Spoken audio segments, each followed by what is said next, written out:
একবার নবী করিম সাল্লাল্লাহু আলাইহি ওয়াসাল্লাম সাহাবাদেরকে নিয়ে আলোচনায় বসলেন। হঠাৎ এক পতনের শব্দ এলেন, বিষধর পতনের শব্দ।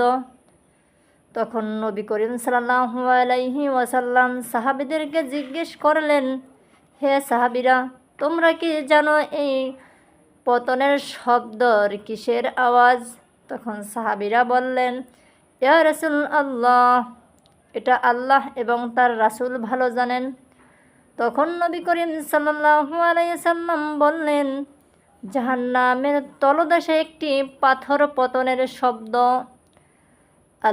আল্লাহ পাক 70 বছর আগে জাহান্নামের মুখে এই পাথরটি ছেড়ে দিয়েছিলেন। 70 বছর আগে জাহান্নামের মুখে এই পাথরটি ছেড়ে দিয়েছিলেন। এই মাত্র জাহান্নামের তলদেশে গিয়ে পড়ল।